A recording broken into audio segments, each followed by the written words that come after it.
या 43 पुरुषांना 3 गुन्ह्यांमध्ये अटक करण्यात आली। महिला आणि बालकांना अटक करण्यात आली नाही। महिलांना नोटीस देण्यात आली आणि घरी सोडून देण्यात आलं। त्यांच्यावर कुठलीही कारवाई या ठिकाणी करण्यात आली नाही। साधारणपणे हे जे काही अटक सत्र आहे हे 6 वाजेपर्यंत चालू होतं। 6 वाजेनंतर कुठलंही अटक सत्र या ठिकाणी करण्यात आलं नाही आणि या अटक सत्राच्या दरम्यान साधारणपणे जे लोक या ठिकाणी व्हिडिओ फुटेज मध्ये तोडफोड करताना दिसतायत, कोणालाही मास्क वगैरे काही नाहीये, चेहरे सगळ्यांचे खुले आहेत आणि खुल्या चेहऱ्याने त्या ठिकाणी लाठ्या काठ्या घेऊन गाड्यांची तोडफोड करतायत, दुकानांची तोडफोड करतायत। अशा लोकांवर ही कारवाई जी आहे ती या ठिकाणी करण्यात आलेली आहे।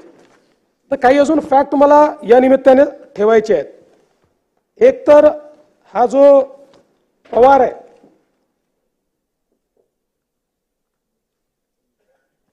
जो काही आरोपी आहे, हा आरोपी मनोरुग्ण आहे। 2012 पासून त्याच्यावर ट्रीटमेंट चाललेली आहे आणि त्या दिवशी खरं म्हणजे त्याचा रिपोर्ट माझ्याकडे आहे। हा खरंच मनोरुग्ण आहे की नाही याच्याकरता 4 डॉक्टरची समिती तयार करण्यात आली होती आणि या 4 डॉक्टरच्या समितीमध्ये हे सगळे सायकियाट्री विभागाचे 4ही डॉक्टर आहेत। एक त्यातले हेड ऑफ द डिपार्टमेंट आहेत। त्यांनी जो काही याच्या संदर्भातले याचे कागदपत्र आणि याची टेस्ट घेऊन जो रिपोर्ट दिला आहे त्यात त्यांनी रिपोर्ट दिलेला आहे की as per serial mental status examination observation and available previous treatment record it can be referred that he has a mental illness, psychotic illness vis-a-vis mood disorder. He is on treatment for the same. He has understood the meaning of the wrongful act and he has realized the consequences of the wrongful act. He needs to take regular treatment of psychiatrist. त्यात पुढे त्यांनी हे म्हटलंय की he has been seeking treatment for behavioral issues and alcohol use from Parbhani and Akola based on psychiatrist since 2012. He is aware of his mental illness and seeking help for the same. He has expressed feeling of guilt, hopelessness, death wishes intermittently in reaction to the current life event. त्यामुळे मुळातच पहिल्यांदा तर मी या ठिकाणी सांगू इच्छितो की जी काही एक कॉन्स्पिरसी थिअरी तयार करण्यात येते की सकल हिंदू समाजाचा मोर्चा झाला आणि मग त्या मोर्चात काहीतरी संविधानाच्या विरुद्ध बोललं गेलं आणि मग त्याच्यातनं अशा प्रकारची घटना झाली, म्हणून ते देखील या ठिकाणी स्पष्ट झालं पाहिजे। सकल हिंदू समाजाचा मोर्चा झाला होता 11:10 ते 12:35 आणि या मोर्चामध्ये कोण होत त्याच दिवशी, त्याच्यानंतर 5 तासांनी घटना झाली आहे। हा जो व्यक्ती आहे हा या मोर्चात नाही, हा आपल्या बहिणीच्या घरून तिथे आलाय आणि या मोर्चामध्ये कोण कोण उपस्थित होते? आमदार राहुल पाटील आपण उपस्थित होतात, स्वतः राहुल पाटील उपस्थित होते, आपले उभाठा आपले शिंदे गटाचे आनंद भरोसे, सुभाष जावळे, मराठा समन्वयक उपस्थित होते। याच्यामध्ये केवळ राहुल पाटील या ठिकाणी सांगतील, याच्यामध्ये केवळ आणि केवळ बांगलादेशातल्या हिंदूंच्या संदर्भात, बांगलादेशातल्या अल्पसंख्याकांच्या संदर्भात मागणी करण्यात आली। कुठल्याही राजकीय नेत्याने त्या ठिकाणी भाषण केलं नाही, केवळ साधू संतांनी भाषण केलं। भारताच्या संविधानाच्या संदर्भात एक शब्द देखील त्याच्यामध्ये बोलण्यात आला नाही। सर्व पक्षीय लोक त्या ठिकाणी होते। त्यामुळे ही कॉन्स्पिरसी थिअरी तयार करणं म्हणजे एक प्रकारे समाजात तेढ निर्माण करण्याचा प्रयत्न करणं आहे। ही कुठेही हिंदू विरुद्ध दलित अशा प्रकारची दंगल नाही आणि हे जे काही संविधान भारताचं आहे हे आपल्या सगळ्यांचं आहे। त्यामुळे संविधानाचा अपमान करणारा कुठल्या जातीचा, धर्माचा, पंथाचा असेल त्याच्या जाती धर्म पंथाकडे न पाहता त्याच्यावर जी काही कडक कारवाई करता येईल ती कारवाई केली पाहिजे, हे अत्यंत महत्त्वाचं आहे। आणि म्हणून या संदर्भात पहिल्यांदा तर ही कारवाई कुठल्याही जाती द्वेषातनं तयार झालेली नाही, कुठल्याही कॉन्स्पिरसीतनं अशा प्रकारे घटना घडलेली नाही, तर एका मनोरुग्णाने अशा प्रकारची घटना करून एक प्रकारे शहराचं स्वास्थ्य पूर्ण खराब केलेलं आहे। आता याच्यामध्ये एक अजून डिफरन्सिएशन केलं पाहिजे की या ठिकाणी बहुतांश आंदोलक हे शांततेने आंदोलन करत होते।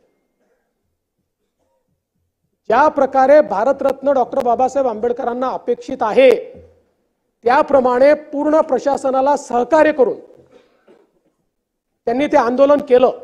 हे हजारो लोक होते, 200-300 लोक केवळ असे होते की ज्यांनी या आंदोलनाला पूर्णपणे गालबोट लावलं आणि समोरून कुठलाही फोर्स नाहीये, परंतु कुठल्या तरी उद्वेगानं त्या ठिकाणी मोठ्या प्रमाणात तोडफोड झाली। आणि म्हणून ही जी कारवाई आहे आता ती अधिकची झाली आहे का याच्यावर मी येणार आहे, पण एक गोष्ट या सभागृहाने देखील लक्षात घेतली पाहिजे की जर बहुतांश लोक शांततेनं त्या ठिकाणी आंदोलन करत असतील तो राईटफुल अधिकार आहे। अशा वेळी जर काही लोक तोडफोड करत असतील तर आपल्याला ठरवायचं आहे की अशा प्रकारचा लॉलेसनेस आपण मान्य केला पाहिजे का। एक कोणीतरी मनोरुग्ण अशा प्रकारची कारवाई करतो आणि त्याच्यानंतर आपण बघा लोकांचं नुकसान किती झालंय। या ठिकाणी सरकारी कार्यालयांचं नुकसान तर आहेच, पण सामान्य जे नागरिक आहेत यांच्या गाड्या तोडल्या, टू व्हीलर तोडल्या, दुकानं तोडली, त्याचं देखील प्राथमिक नुकसान 1,89,54,400 कोटी रुपयाचं आहे। या लोकांचा काही संबंध नाही आहे या घटनेशी, पण त्यांचं अशा प्रकारे नुकसान हे या ठिकाणी करण्यात आलेलं आहे। पण हे सगळं होत असताना एक विषय सातत्याने या ठिकाणी आला, कोम्बिंग ऑपरेशनच्या संदर्भात।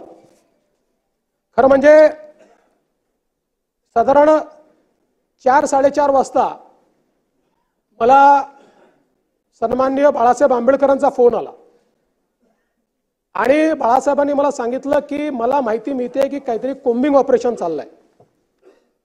मी तात्काळ पोलिसांशी बोललो, त्यांना म्हटलं कशाचं कोम्बिंग ऑपरेशन करताय, म्हणाले आम्ही कोम्बिंग ऑपरेशन करत नाही, जे अपरंटली दिसतायत व्हिडिओ त्यांना आम्ही पकडतोय। मी त्यांना म्हटलं त्याचाही संदेश चांगला जात नाही। त्यानंतर आयजींचं माझं आणि बाळासाहेब आंबेडकरांचं एकत्रित बोलणं झालं आणि 6 वाजेनंतर कुठल्याही वस्तीमध्ये कोणीही गेलेलं नाही, 6 वाजेनंतर कोणाला अटक देखील केलेली नाही। त्याच्यामुळे अशा प्रकारचं कोम्बिंग ऑपरेशन करण्यात आलंय हे काही योग्य नाही किंवा हे वस्तुस्थितीला धरून नाही। मात्र यामध्ये एक तक्रार ही आलेली आहे की पोलीस निरीक्षक अशोक घोरबांड यांनी वाजवीपेक्षा जास्त या ठिकाणी बळाचा वापर केला किंवा रॅशली बळाचा वापर केला। निश्चितपणे याची चौकशी केली जाईल आणि चौकशी होतपर्यंत अशोक घोरबांड यांना त्या ठिकाणी सस्पेंड केलं जाईल आणि त्यांना सस्पेंड करून याची चौकशी पूर्णपणे केली जाईल की त्यांनी वाजवीपेक्षा अधिक अशा प्रकारचा या ठिकाणी बळाचा वापर केला आहे का। दुसरा एक मुद्दा या ठिकाणी आला, वत्सलाबाई मानवते या महिलेला मारहाण करण्यात आली। मुळामध्ये ही जर घटना आपण बघितली तर या ज्या आमच्या भगिनी आहेत वत्सलाबाई या हायपर ॲग्रेसिव्ह होत्या आणि त्या ॲग्रेशन मध्ये त्यांनी आपल्या एका महिला कॉन्स्टेबलवर हल्ला केला। त्याचे सर्व साक्षी पुरावे आहेत आणि त्या महिला कॉन्स्टेबल ऍडमिट आहेत आणि त्याही मागासवर्गीय भटक्या विमुक्त आहेत, म्हणजे आपण पोलिसांची जात पाहत नाही। आणि त्याच्यानंतर तो हल्ला झाल्यानंतर शेवटी अशा प्रकारे जर कोणी मोठ्या प्रमाणात आक्रमक होत असेल तर पोलिसांना, महिला पोलीस होत्या, त्यांना जबरदस्ती उचलून गाडीत बसवून न्यावं लागलं.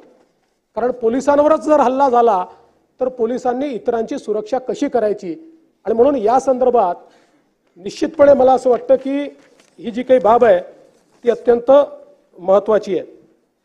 यासोबत जो काही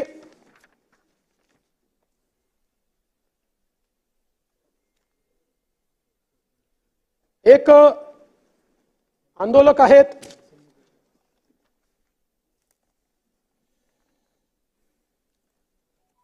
सोमनाथ व्यंकट सूर्यवंशी.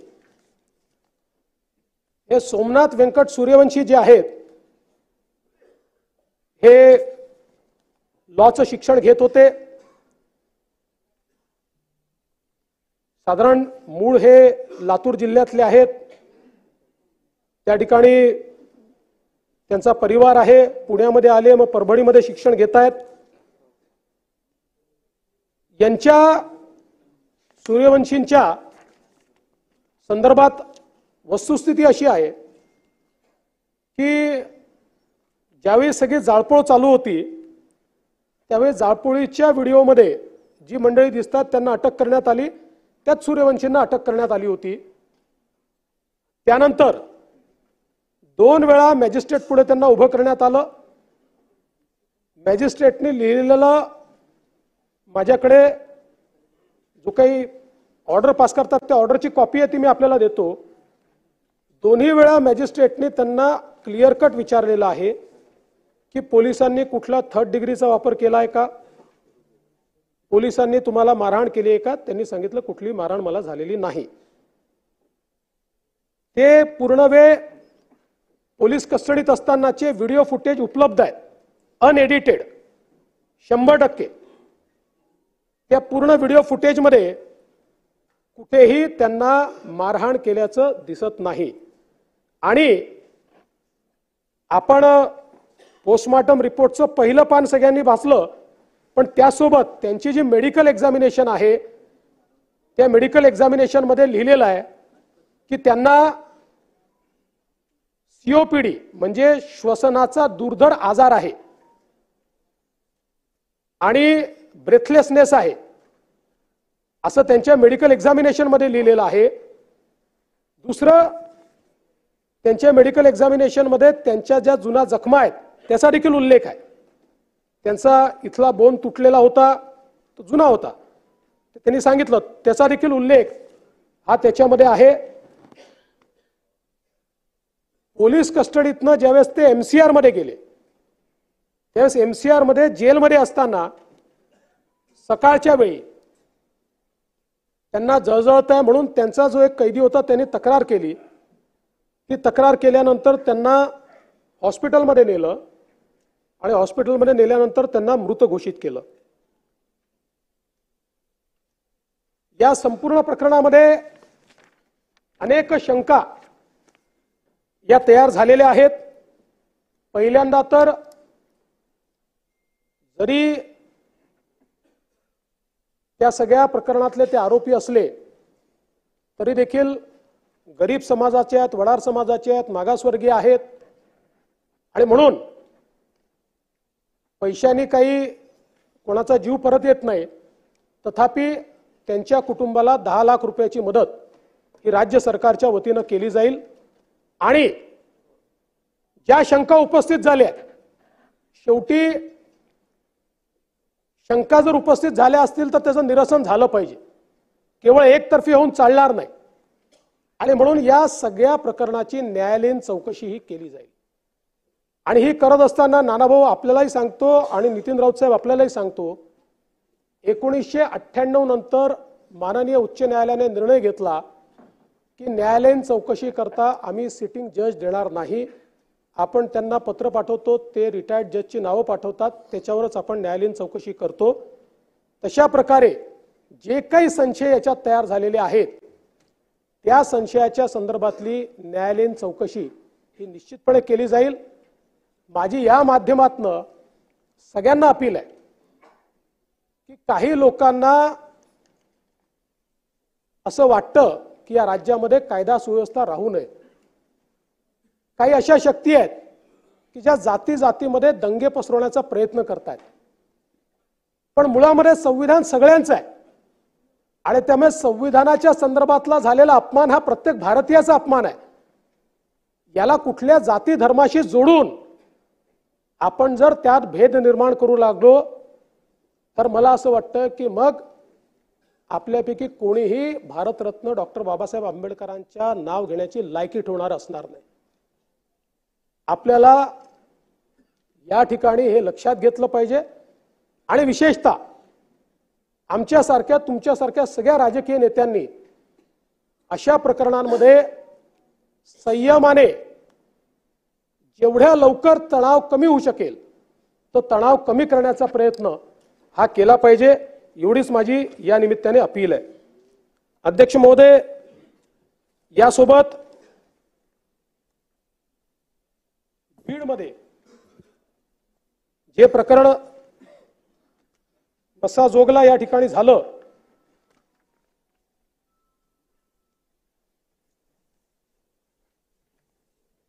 ते प्रकरण अत्यंत गंभीर आहे.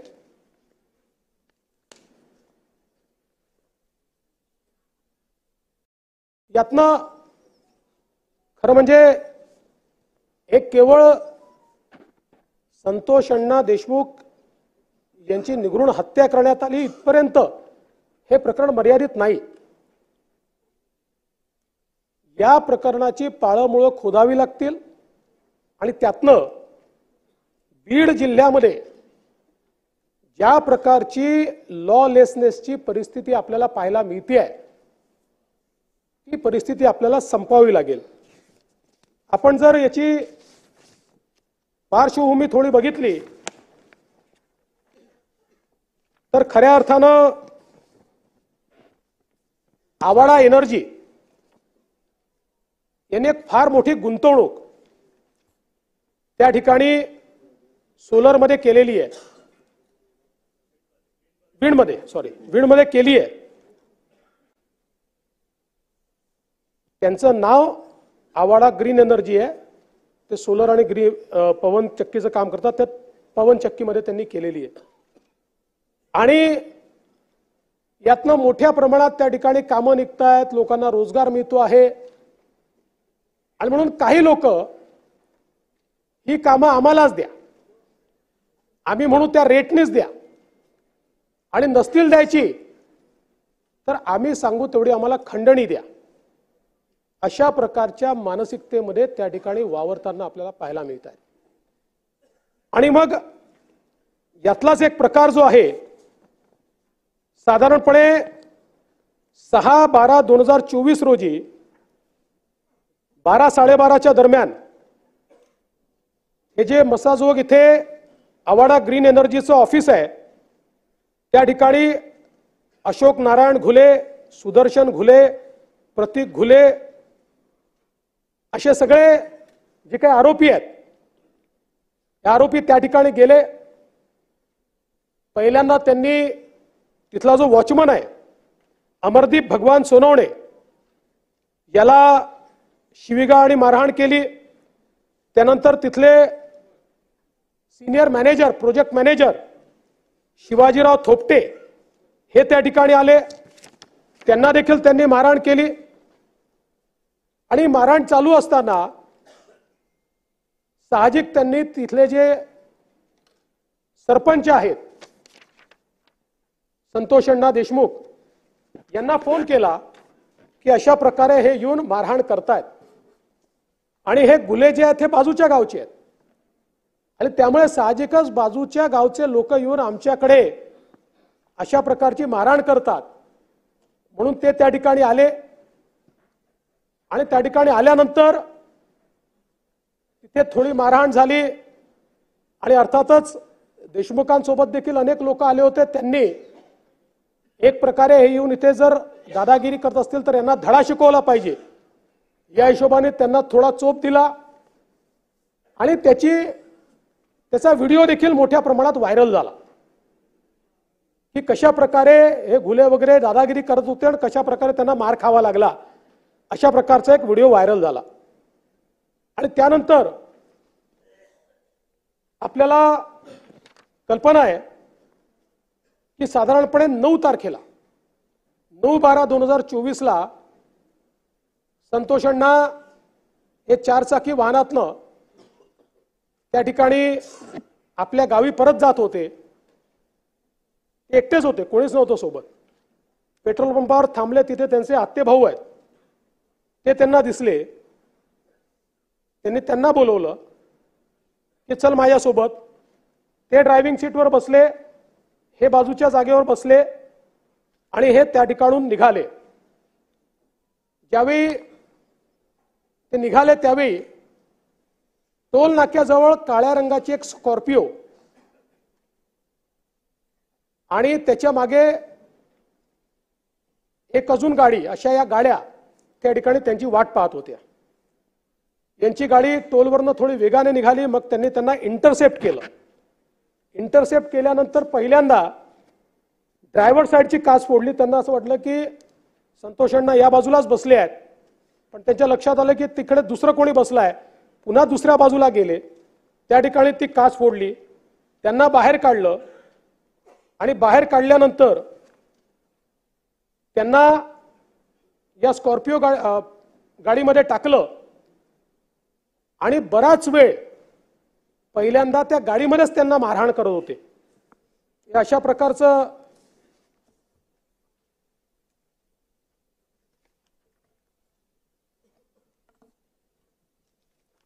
प्रकारच्या तारा होत्या की ज्या तारांच्या अशा त्या गुंडाळून आणि जे पाठीवर सगळे व्रण दिसत आहेत ते याचे व्रण आहेत. याने त्यांना प्रचंड मोठ्या प्रमाणात त्या ठिकाणी मारहाण करण्यात आली.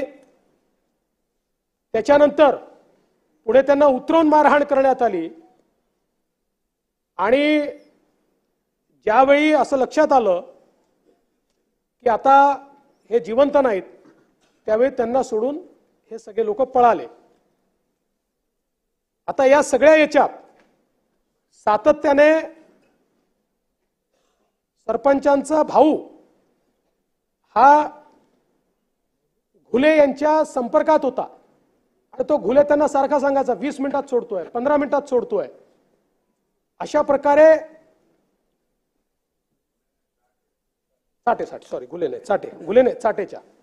चाटेंच्या हा जो माणिक जयराम माणिक चाटे,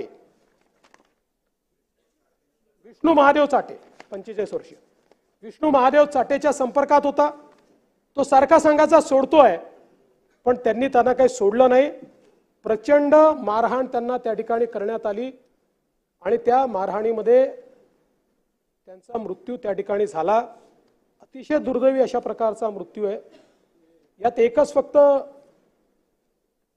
सुरेश अण्णांनी या ठिकाणी जो मुद्दा मांडला, कारण काही गोष्टी या रेकॉर्डवर ठीक असल्या पाहिजे म्हणून सांगतो की हा जो काही मुद्दा समोर आलेला आहे की त्यांचे डोळे वगैरे जाळण्यात आले, ही वस्तुस्थिती नाही आहे. त्यांच्या डोळ्यावर मारण्यात आलेला आहे, पण डोळे जाळण्यात आलेले नाही आहेत. पण जो काही त्यांची हत्या झालेली आहे, अतिशय निगृढ अशा प्रकारची ही हत्या झालेली आहे. आणि याच वेळी खरं म्हणजे काही प्रश्न उपस्थित झाले की ही 6 तारखेची घटना झाली. या 6 तारखेच्या घटनेवर एट्रॉसिटी हा उशिरा का दाखल करण्यात आला? त्याचं प्रामुख्याने कारण असं होतं की 6 तारखेच्या घटनेची जी फिर्याद आहे, ही फिर्याद प्रोजेक्ट इंजिनियर शिवाजी थोपटेंनी दिली होती आणि त्यावेळी त्यांनी स्वतःला मारहाण कशी झाली या संदर्भातली फिर्याद दिल्यामुळे तिथे अॅट्रॉसिटी अट्रॅक्ट झाला नाही. 4 दिवसांनी ज्यावेळेस त्यांनी ॲडिशनल फिर्याद अमरदीप सोनवणेची दिली, अमरदीप सोनवणे हे मागासवर्गीय असल्यामुळे त्या फिर्यादीवर अॅट्रॉसिटी त्या ठिकाणी लागू करण्यात आली. याच दरम्यान एक अजून वस्तुस्थिती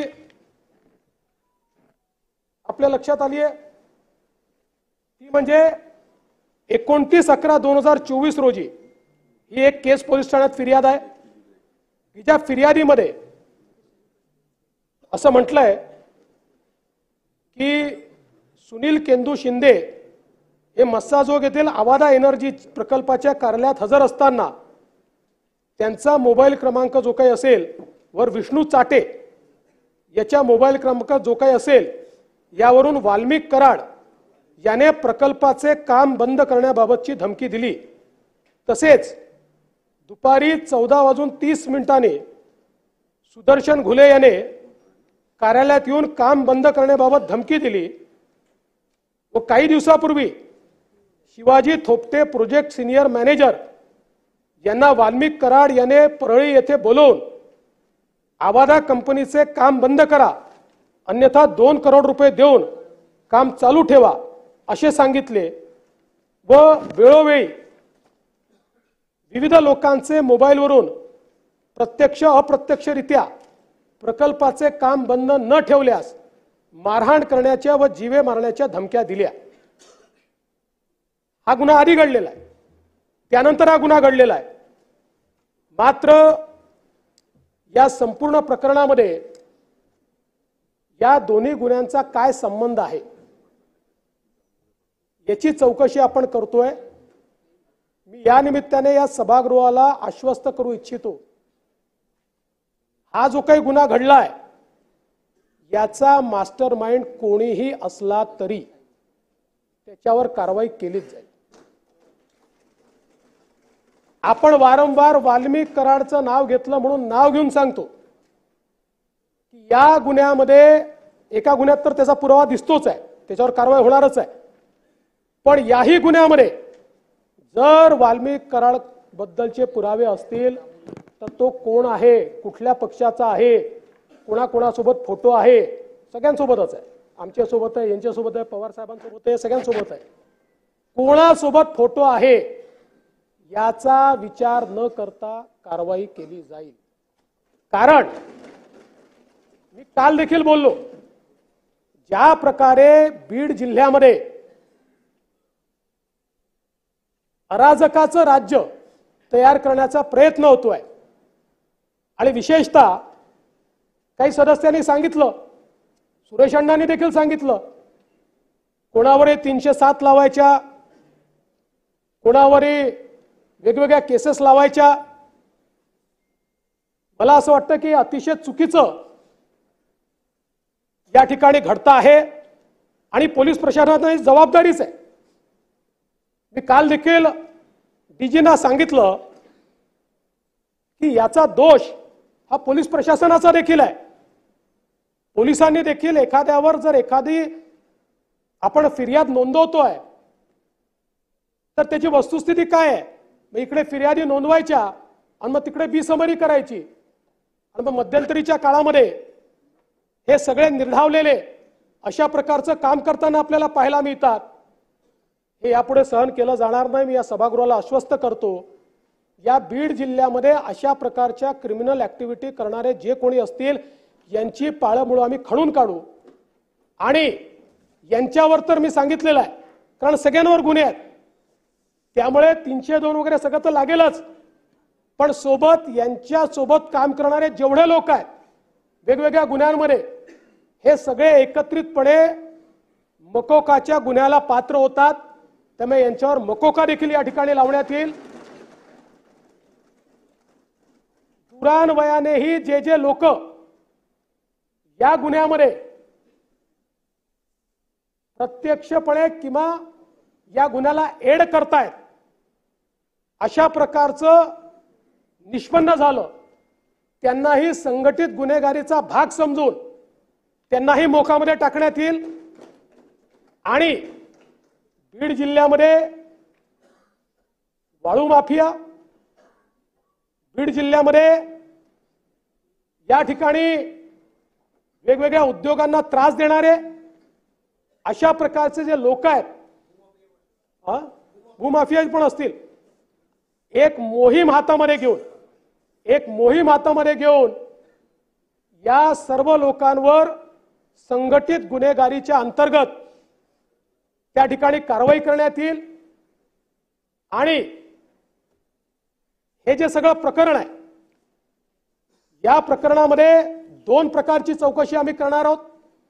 एक आयजी लेवल अधिकारी यांच्या अंतर्गत एसआयटी तयार केलेली आहे, ती एसआयटी या प्रकरणाची पूर्ण चौकशी करेल आणि दुसरीकडे, कारण शेवटी एसआयटी चौकशी करताना गुन्ह्याच्या अनुषंगाने करते, इकोसिस्टीमच्या अनुषंगाने चौकशी झाली पाहिजे म्हणून न्यायालयीन चौकशी देखील या संपूर्ण प्रकरणाची या ठिकाणी केली जाईल। टाइमलाइन आपण साधारणपणे 3 ते 6 महिन्यात पूर्ण करू, 3 ते 6 महिन्यात। आणि स्वर्गीय संतोष देशमुख जे आहेत यांच्यासारखा एक युवा सरपंच, खरं म्हणजे मी मगाशी देखील बोललो, कोणाच्या जीवाचं मोल आपण पैशाने करू शकत नाही, तथापि एक छोटीशी मदत म्हणून त्यांच्या परिवाराला 10 लाख रुपयाची मदत ही राज्य सरकारच्या वतीनं करण्यात येईल। आणि या संपूर्ण प्रकरणाची गंभीरता आणि त्यासोबत या ठिकाणी जी प्रकरणं बाहेर येत आहेत, या सगळ्या प्रकरणांमध्ये कुठेतरी पोलीस प्रशासनाची कुचराई दिसत असल्यामुळे बीडच्या एसपींना ट्रान्सफर करण्याचा निर्णय हा या ठिकाणी मी घेतलेला आहे। महाजनांचा जो विषय पाटीलला तो ऑलरेडी आपण सस्पेंड केलाय, पण महाजनांच्या संदर्भात या पद्धतीने होत असेल तर आपण तिथे बसून आहात, महाराष्ट्राच्या या विधानसभेच्या सर्वोच्च स्थानी बसून आहात। आपल्याकडून न्यायाची अपेक्षा अध्यक्ष महोदय की या ठिकाणी या सर्व लोकांवर कारवाई होणे हे अपेक्षित आहे। अध्यक्ष महोदय, जे गुन्हे जे कलमा लावले गेले त्या कलमा, वडेट्टीवार साहेब तुम्ही मांडलेला मुद्दाची नोंद मी घेतलेली आहे, आता पुढे जाऊया। चला, नाही नाना नाही, असं नाही चालणार। ते उभे राहिले की तुम्ही उभे राहणार, तुम्ही उभे राहिले की नाही, असं नाही। चला, औचित्याचे मुद्दे, उपमुख्यमंत्री महोदय, 1 मिनिट, उपमुख्यमंत्र्यांचा ऐका। अध्यक्ष महोदय, उपमुख्यमंत्री महोदय बोला। त्यांचं ऐका ना, उपमुख्यमंत्री बोलतायत। अध्यक्ष महोदय,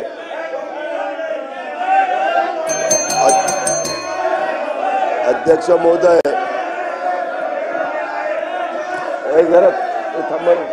अध्यक्ष महोदय, असं नाही चालत, शांत बसा। आज सभागृह 11 वाजता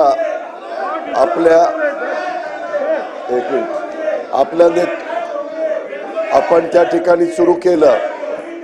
अनेक वर्ष आम्ही सभागृहामध्ये येतोय, तुम्हालाही माहिती आहे। अध्यक्ष महोदय, घटनेचे शिल्पकार भारतरत्न डॉक्टर बाबासाहेब आंबेडकर, आमचाही बाबासाहेबांच्यावर अधिकार आहे। बाबासाहेब हे सर्वांचे होते, आज ते महापुरुषामध्ये गणले जात आहेत। आपण ठराविक ठिकाणीच बाबासाहेबांचे फोटो लावून दिलेत, आमच्या इथे लावला पाहिजे, आमच्या इथेही लावला पाहिजे। आम्ही काय केलंय, तुम्हाला फोटो लावायचेत ना, तुम्ही परवानगी दिली ना, आमच्या इथे सगळ्यांच्या बाबासाहेबांचे फोटो लावा। ठीक आहे, सगळ्यांच्या इथं बाबासाहेबांचे फोटो लावा।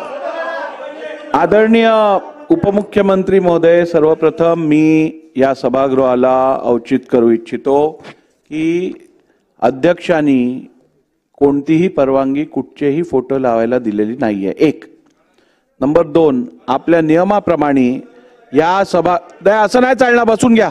काय मी बोलतोय, आपण उभे आहात, हे बरोबर दिसतं का? नाही, बरोबर आहे का?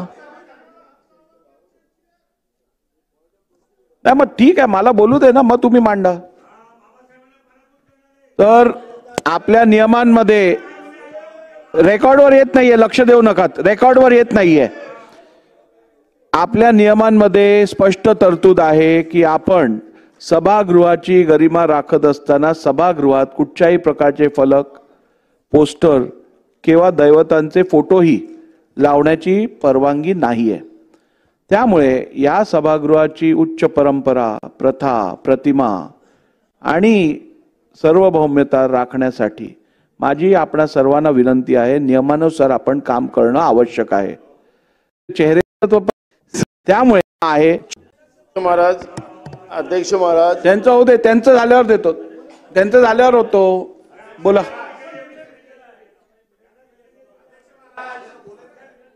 दगड मारणे आज सगळं होऊ शकतो का? मंत्री महोदय, आपण बसा, आपण बसा मंत्री महोदय। अध्यक्ष महाराज, अध्यक्ष महोदय, अध्यक्ष महोदय 2 मिनिटं त्यांचं होऊ दे ना. असं कसं 2 मिनिटं? अध्यक्ष महोदय 2 मिनिटं बोला. सावरकर साहेब लवकर बोला. सभागृहाचा वेळ आपण घालवतो असं नाही चालणार. अध्यक्ष महोदय, आपण सभागृहाला विनंती केली आहे. बाबासाहेब आमच्या हृदयात आहेत. आम्हाला परवानगी द्यावी. आम्ही संविधान पाळणारे आणि तुमच्या निर्देशाचं पालन करणारे लोक आहोत. आम्ही फोटो ठेवलेले आहेत बाहेर. तुम्ही म्हणत असाल तर घेऊन येतो आम्ही. आम्हाला परवानगी द्यावी. आज माझी सभागृहाला विनंती आहे. बघा, माझी सभागृहाला विनंती आहे की आपण नियमानुसार काम करणं अपेक्षित आहे. आदरणीय परमपूज्य महामानव भारतरत्न डॉक्टर बाबासाहेब आंबेडकरांसंदर्भात या सभागृहात त्यांनी बनवलेल्या संविधानातनं हे नियम बनलेले आहेत. त्या नियमांचं पालन करणं हे आपलं कर्तव्य आहे आणि त्या नियमांचं पालन केलं नाही तर कुठेतरी त्यांनी बनवलेल्या संविधानाबरोबर अवमान केल्यासारखं ठरेल. त्यामुळे मी आपल्या सर्वांना परत विनंती करत आहे की आपण कृपया हे चित्र जे आपण या डेस्कवर लावलंय ते काढावं. अध्यक्ष महाराज, अहो का बोला नाना. मला बोलायला दिला, तुम्हाला देतील ना गुलाबराव. बस बोलू. अरे मला बोलू दे ना आता. अध्यक्ष महाराज, अध्यक्ष महाराज, मी आपल्याला या ठिकाणी एवढंच विनंती करतो. अध्यक्ष महाराज, तो आपला अधिकार आहे. आपल्या अधिकाराप्रमाणे स्थगन आपण नाकारला. तुम्ही पहिली सांगा माझ्या विनंतीचा मान ठेवणार आहात की नाही एवढंच सांगा पहिलं ना. अध्यक्ष महाराज, मग चित्र काढा. नाही बरोबर नाहीये. काढतो अध्यक्ष महाराज. अध्यक्ष महाराज, अहो ते म्हणाले थांबा जरा. असं नाही चालणार. बसून घ्या. सन्मान्य सदस्य नाना पटोलेजींनी आता मला आश्वासित केलेलं आहे की ते चित्र काढतील. संपला विषय. त्यांना बोलू दे, त्यानंतर ते काढतील. अध्यक्ष महाराज, एक मिनिट. अध्यक्ष महाराज, आपला सभागृह चाललेला आहे. फोटो आहे म्हणजे तुम्हाला काय दुखतं पोटात? थांब ना 2 मिनिट. काय करायला सांगता आम्हाला? 2 मिनिट थांब. याच्याने आम्ही कोणता अडथळा आणलाय अध्यक्ष महोदय? थांब ना 2 मिनिट. अध्यक्ष महाराज, सागर बसा. अध्यक्ष महाराज,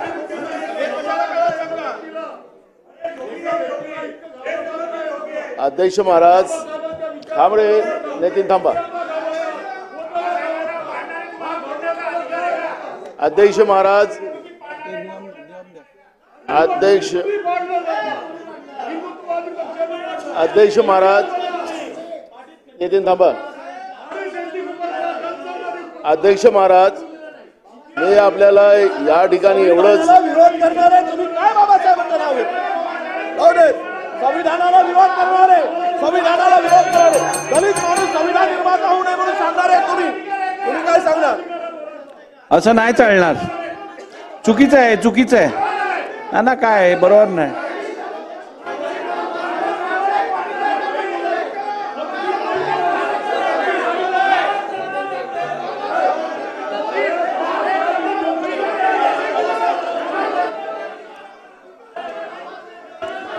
सभागृहाची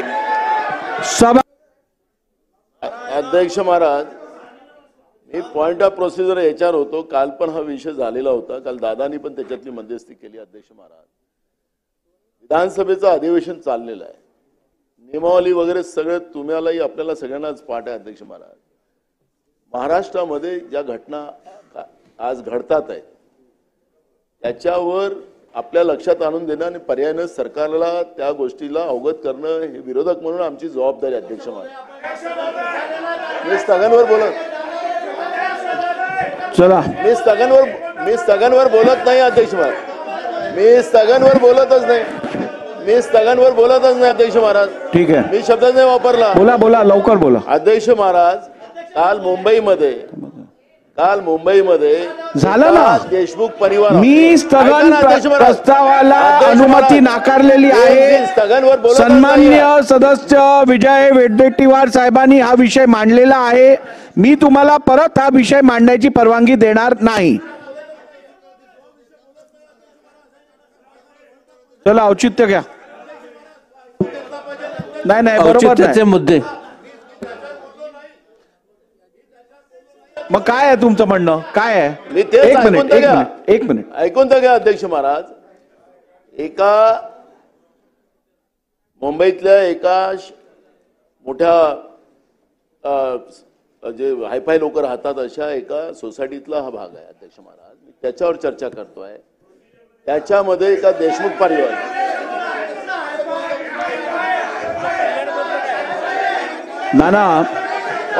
नानासाहेब आपण एक मिनिट, मंत्री गडबड करतात त्यांना.